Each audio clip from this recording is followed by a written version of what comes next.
Well, hello, everyone. I'm Brooks Raiford, president of the North Carolina Technology Association, or NC Tech, and I'd like to welcome you to today's NC Tech Talk. Thanks to our partnership with Cisco and their WebEx platform, we are recording today's conversation, and we'll send you a link to it in our follow-up. NC Tech has been incorporating virtual sessions as part of our overall programming, including this NC Tech Talk series, where we engage with key leaders from across North Carolina to talk about what's on their mind and how their organization is adapting to today's environment. With North Carolina's tremendous growth over the past decade or so, we've seen many terrific offshoots of that growth. And today we're featuring Todd Olson, CEO and founder of one of North Carolina's recent success stories, Pendo, which has seen tremendous growth over the past few years. They say they're on a mission to improve the world's experiences with software. Just last week, in fact, the 2020 Inc. 5000 list of fastest growing privately held companies in the United States was released, and Pendo ranks number 26, which is up from 73 just a year prior. They've also made Inc. magazine's best workplaces for the past 3 years. Our format today will start with some welcoming remarks from our sponsor, and then I'll take it from there and ask Todd several prepared questions. I'll invite you to use the Q&A function to submit additional questions, and I'll do my best to filter those and pose them throughout today's discussion. Note that there is a separate chat function. Please use that only if you have technical difficulties, and my fellow staff members will respond to those. To kick things off, I'd like to thank the sponsor for today's session, Visible Value, and invite their Senior Vice President of Client Success and my friend, Lisa Prather, to say a few words of welcome. Lisa? Thanks, Brooks. I am, like you said, I'm Lisa Prather with Visible Value, and for the past 17 years, we've fostered sustainable value creation strategies that allow companies around the globe to capitalize on pivotal opportunities during growth, transitions, and transformations. We help our clients become innovative leaders in their industry, achieve their vision, overcome times of uncertainty, such as now, and consistently outperform their competition. Our services focus on the evolving opportunities and challenges our clients face in the areas of strategy, including business continuity planning, organizational development, client and employee experience, and innovation and disruption. Thank you, North Carolina Tech and Brooks, for the opportunity to sponsor this exciting event. We're really looking forward to hearing from Todd Olson and Pendo on their tremendous success. And with that, I'm going to turn it back over to you, Brooks. Thanks, Lisa, and also really appreciate Visible Value's support of the association. Again, I'm very pleased to have as our featured guest Todd Olson, again, CEO and founder of Pendo. A little bio on him: a proficient coder by age 14. I'm still working on that, and I'm not 14. He spent his teen years working as a database engineer, a designer, and software architect for MBNA Bank in Delaware. A role as vice president of product development at TogetherSoft brought Todd to Raleigh, where he eventually started Sixth Sense Analytics, which he sold to Raleigh Software. The inspiration for Pendo came as Todd led the product team at Raleigh. With no product usage data available, he struggled to decide which of the dozens of feature requests that hit his desk each week were worth the investment of time and capital. After Raleigh's IPO, he teamed up with fellow product leaders and technologists from companies like Red Hat, Cisco, and Google to launch Pendo in October of 2013, so just about 7 years ago today. Todd, thank you for making the time to be with us today, and welcome to NC Tech. Well, thank you, Brooks, for having me. It's great to be here. I know you'll get a chance to explain the color palette behind you maybe in our opening question. But Todd, I think the Pendo brand is becoming more and more familiar to people, but I'm not sure most folks could articulate what exactly Pendo does. So give us the layman's description of what led you to found Pendo, what Pendo offers, and how that initial idea has grown, morphed, or both. Yeah. Well, you said it in your preamble that Pendo's on a mission to improve society's experiences with software. It's probably a lot of jargon, but what it means is pretty simple. And I think all of us, one thing that we've learned since the March timeframe is how important software and digital is part of our lives now that we're no longer able to go physically engage with folks, physically engage with other brands that we work with. Digital is the only avenue within which we can interact. So I started Pendo very simply. I've been building products my entire professional career. And the most frustrating thing as a product builder is building something and delivering something that doesn't get used, doesn't deliver value. People get frustrated by it. That doesn't feel good as a creator. So what Pendo does is that we install ourselves into the applications that people create. We capture analytics on how people are using it, feed that data back to the teams building it so they can make it better. They can make it more engaging. And then we deliver communication tools. Think of them as messages, guided tours to help ease onboarding and adoption of software. Now, how we've evolved, we started selling mostly to tech companies, people like Pendo, but even in the region, companies like, Dude Solutions was an early customer of Pendo, and a number of other local businesses we had the pleasure and still have the pleasure, frankly, of working with. But now, fast forward to today, we're working with companies of all industries. If I think about companies in insurance or financial services, about a year ago at Pandemonium, our user conference, we talked about our partnership with LabCorp. I know LabCorp is in the news a lot now for testing, but they've been partnering with Pendo for over a year in their digital transformation efforts. So that's been one of the big growth areas or evolutions of the business. Well, LabCorp is actually a longtime member of ours as well. It's great to hear that partnership that you're describing.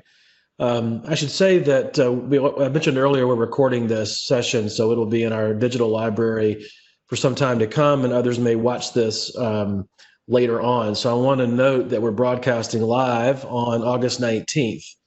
And so I want to start right out of the gate with a question about our rapidly changing world between COVID-19 and the social unrest that's been unfolding around the country. Just talk a little bit about how Pendo is adjusting to all of this change and any shifting priorities that has resulted in. Yeah, well, of course, the first big adjustment was the global work from home. So that's been just an overall adjustment, and I think we'll probably talk about that in a few more questions coming up, because those have kind of been both successes and challenges for us as a business. But for us, it was about one, how do we help our customers weather this storm? For all of our customers, there was a set of uncertainty that hit their businesses. We serve software companies that sell to yoga studios and restaurants. Trust me, their businesses were affected. And we started looking inward to how can we help these customers get through that? And help can be in a variety of ways. Help may be different use cases for our products.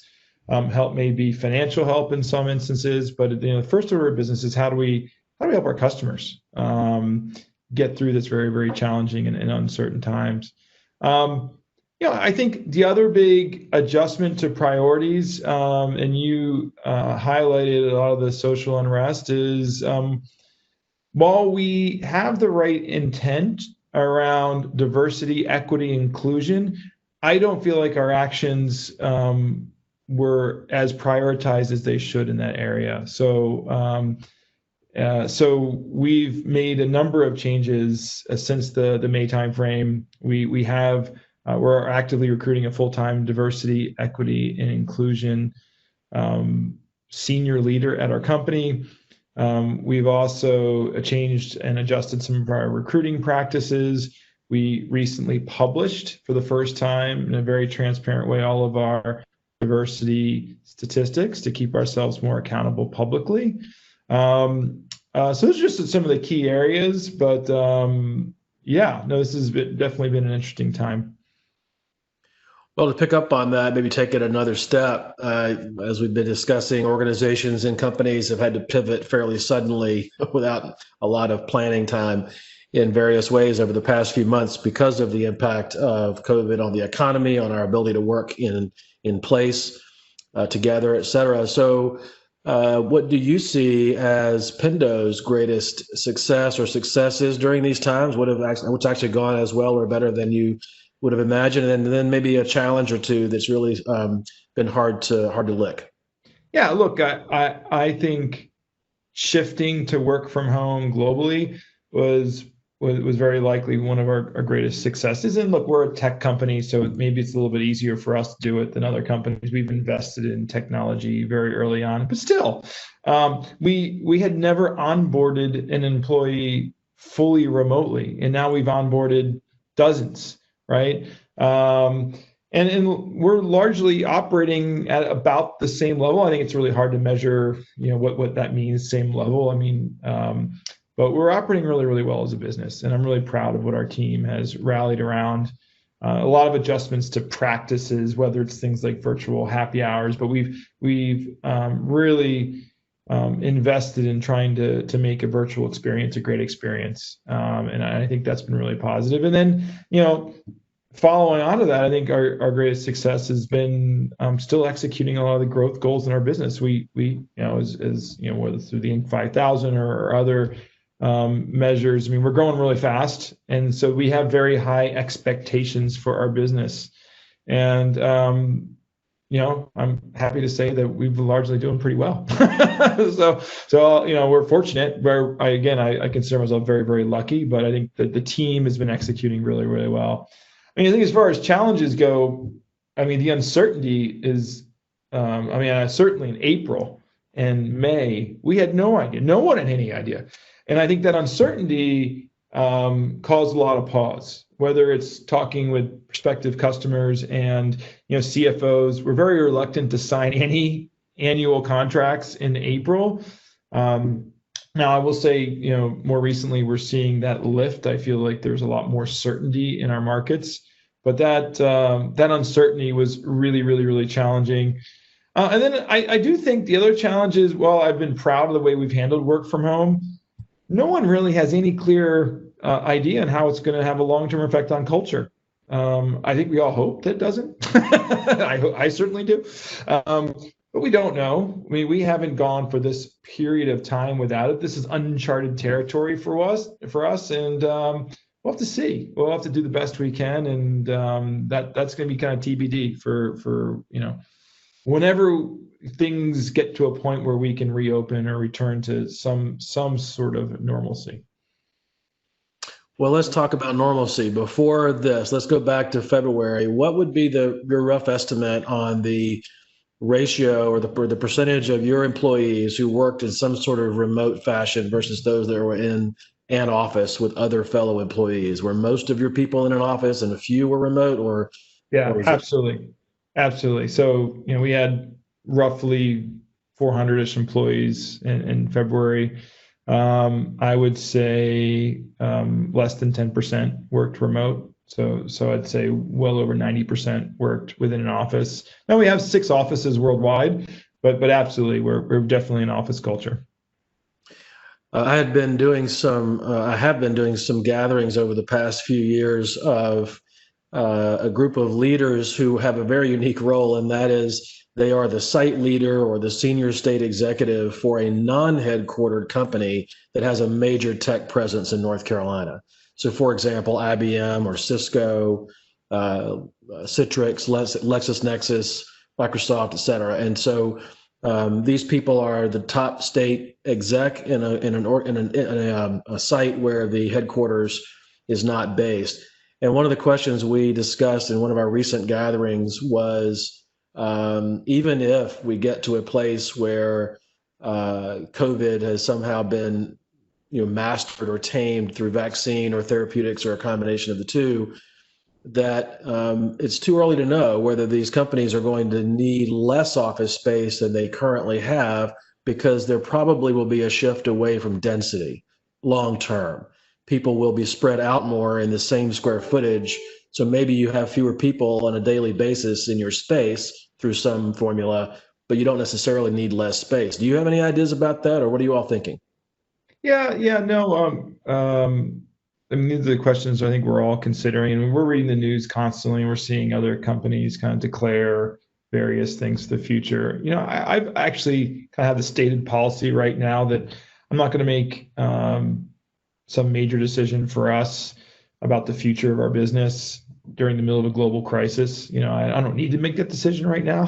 I can always defer it to when we actually have a vaccine and see how things. I think it's hard to predict how people are going to react. I don't think a lot of people would have predicted how positive work from home has been before this. I think a lot of CEOs thought it was going to be really bad. I think people have been positive, but that doesn't mean that once we have a vaccine, you won't see a return to return to any sort of pre-COVID workplace dynamics. Now we're in the process of building a brand new headquarters building here in Raleigh. Right. We do now have new designs based on lower density. So I think we are in a good position where we could build for the future, knowing this reality, knowing that this is a potential reality we have to deal with going forward. But I think it is a little bit early to declare one way or the other. I think you'll see more and more experiments, and we've talked about experiments we can run in the future where we could tap into the best talent globally while still maintaining the culture that we have.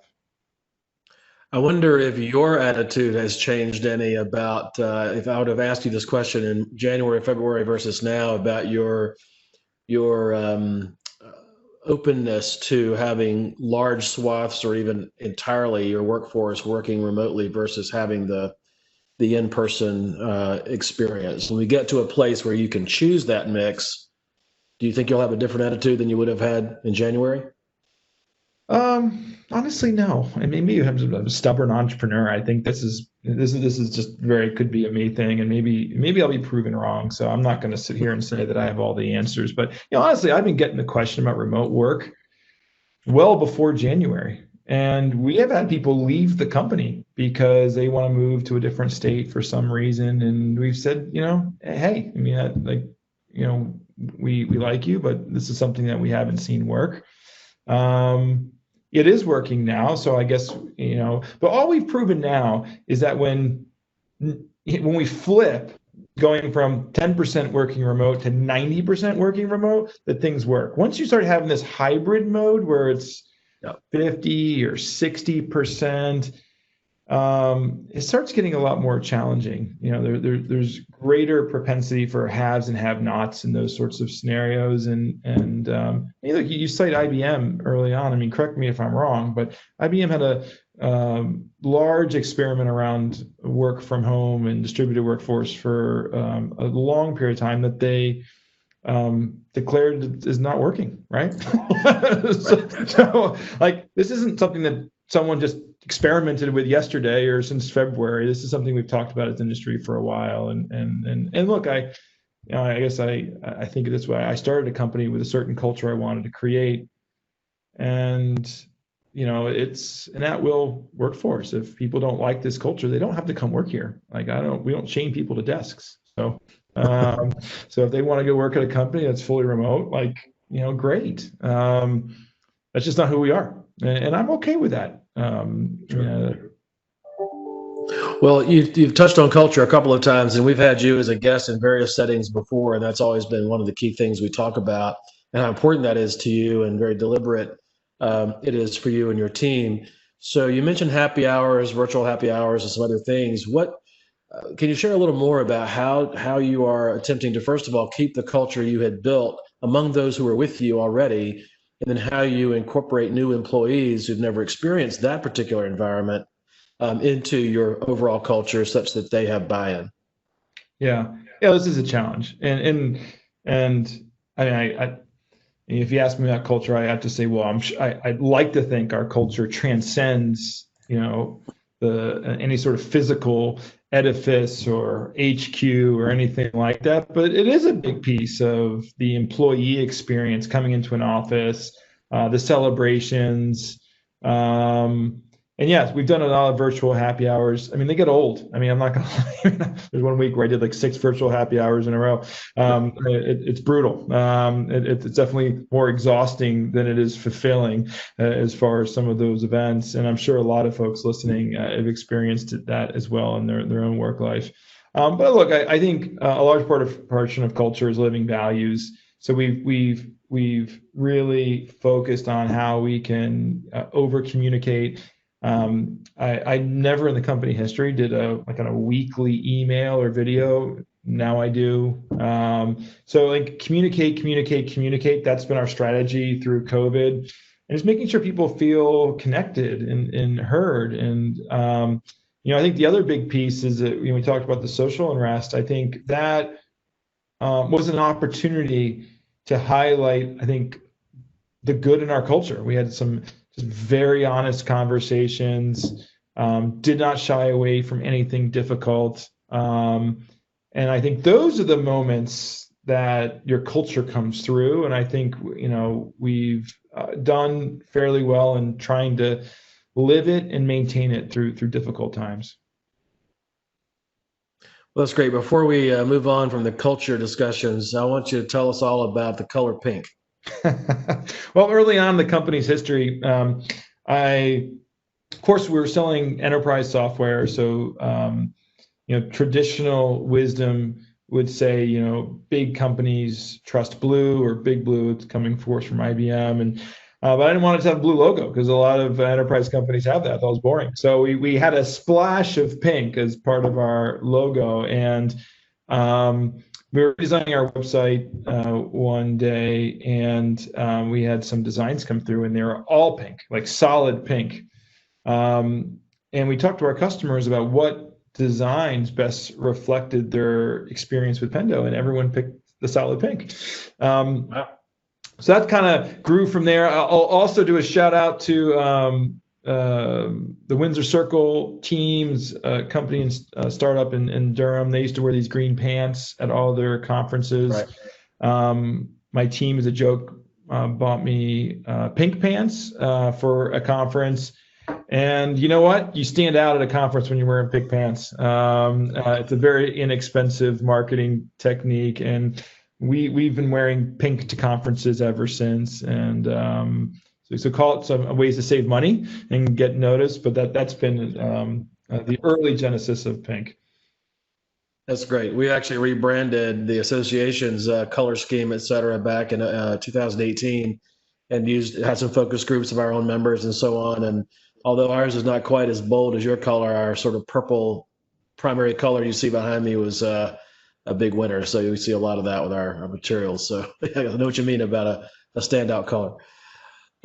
Moving on a little bit, just now talking to you as an entrepreneur, as someone who's been involved with starting a companies, and seeing them grow and so forth. A lot of things factor into the success of a startup, including the state of the economy, the talent pool, and other things. Share thoughts on how the current environment, I'm thinking here probably about the impact of COVID on the economy and the economic outcomes of that, are impacting early stage companies and their ability to succeed. You're still pretty plugged into that world. Yeah. Look, this heavily depends on the industry and which industries the company's serving. But look, there are lots of amazing examples of startups created in downturns. You look at 2008. I believe Uber started in 2008. I think Airbnb as well. These are iconic tech companies that started in a downturn. So there is opportunity now. Absolutely. Now, that may not mean there's opportunity in serving restaurants right now. harder market. But absolutely, I think there's. Look at telehealth. Telehealth went from being certainly a growing industry to exploding industry overnight. And we partner with a number of telehealth companies, but amazing ed tech. We're seeing a need for educational technology on a whole nother level of scale than we've ever seen in frankly our history. So this is a great opportunity. Ideas are there's gonna be an entrepreneur sitting with their kids right now trying to get through virtual learning that's going to invent the next great ed tech startup. I am convinced. So this is a great time. In pain is when we discover amazing new ideas, and trust me, a lot of people have pain right now.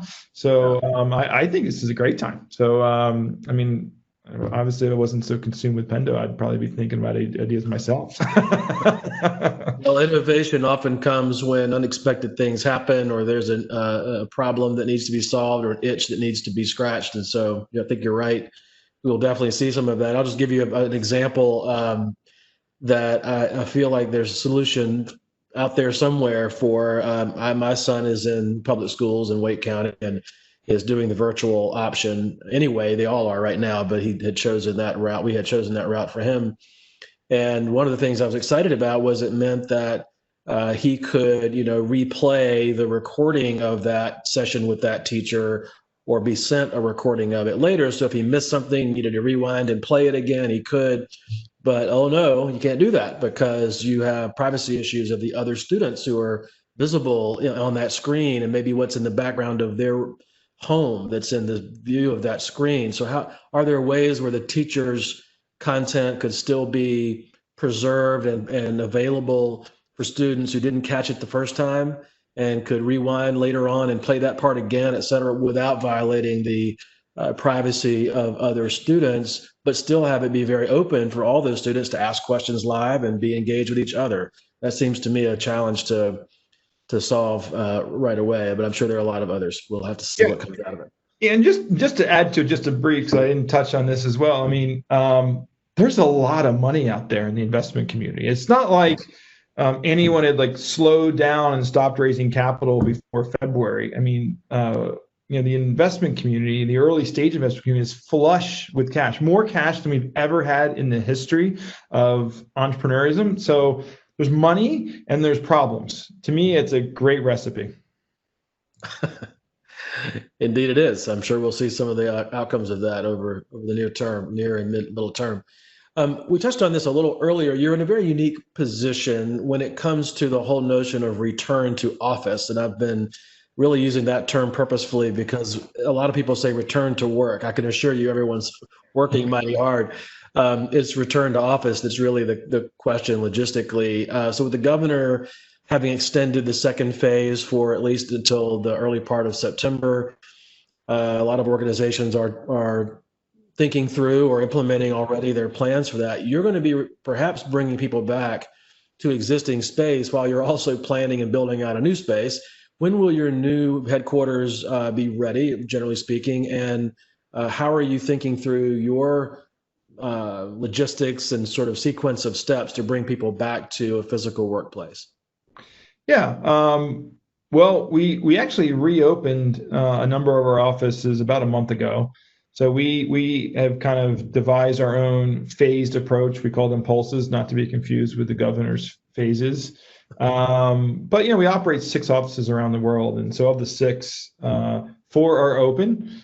2, New York and San Francisco, are not. So for a variety of reasons. One, San Francisco is just not open at all, the city, and then New York, we've got a number of people still not interested in taking public transit. But and our pulses have a percentage that we'll allow to come in, and I think right now our pulse will allow up to 30%. I can tell you that we have nowhere near 30% coming into our office. I don't think we even have within each office even 10% coming in at this point. But the other thing was this isn't a really important opportunity to learn. So these early pulses are meant to learn, that they're fully voluntary. And we have redesigned our office space. So that means we have spread everyone out. We have reduced occupancies in all conference rooms. We've added door pulls to a lot of the doors. You don't have to touch them. We've a hand sanitizer and cleaning materials in every conference room. So, we've honestly redesigned our office space for COVID and to make people feel safe, to be quite honest. And I can tell you, even I, chatting it over with my wife that first, that Sunday night prior to coming in Monday, those are challenging conversations. But once I came in, I felt, at least for me personally, this is, I think, a personal decision. And that's why it's all voluntary for us, is that I feel a lot better. I feel more productive. my style of work and what my day is different than other people's days, and I can use one better bandwidth and better video equipment, and I also have two very young children at home.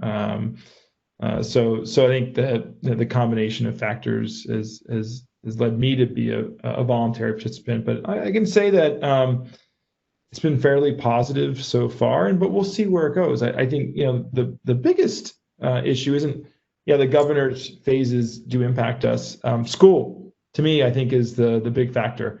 I just as a working parent myself, I just have a lot of empathy for working parents out there, and everyone's situation is different over who can help and their children and their various ages and capabilities. So it's hard, and so I don't see us doing anything bigger than what we're doing today until schools are kind of fully back in session, and which I have no idea when it's going to happen. Yeah, you've got a pretty large workforce. Have you done things like, or have you faced the questions of what if employees who have not historically worked from home need certain peripherals or considerations of just being able to work effectively from home and be a good employee for you? How do you handle that sort of need? Yeah, so we had everyone bring like their double monitors. I mean, each person has at least 2 monitors in their desk and a variety of equipment. We also had a work from home stipend that we issued early in the work from home process to fund a better setup. But it's something we're continuing to monitor, and we want to make sure people have the tools and technology they need to be productive.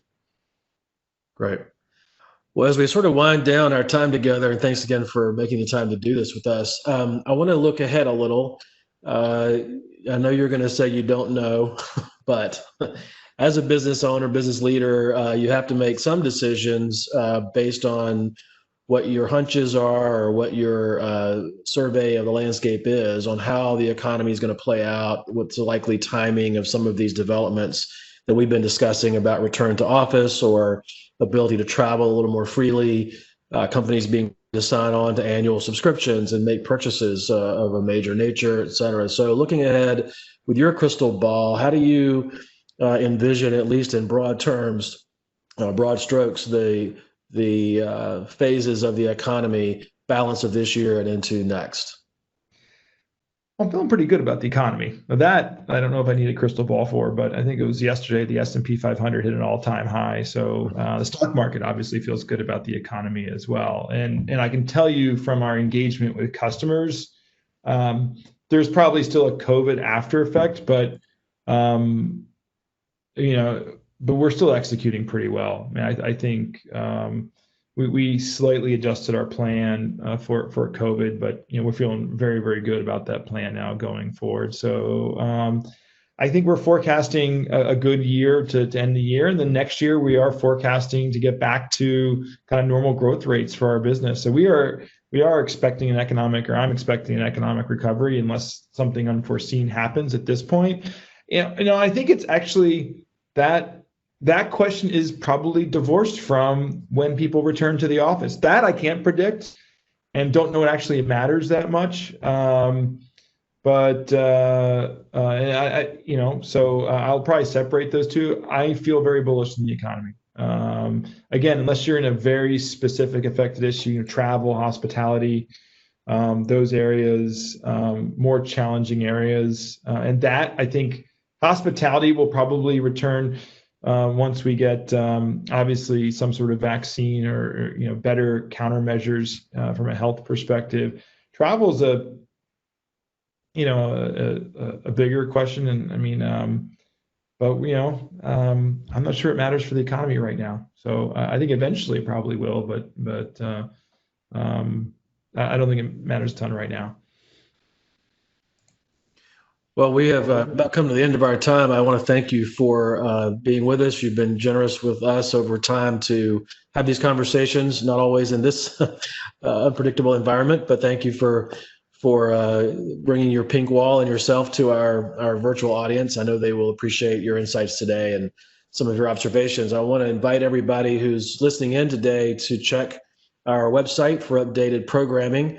A reminder that most everything we're doing these days is virtual, and some really neat new things. This NC Tech Talk series is an example of that.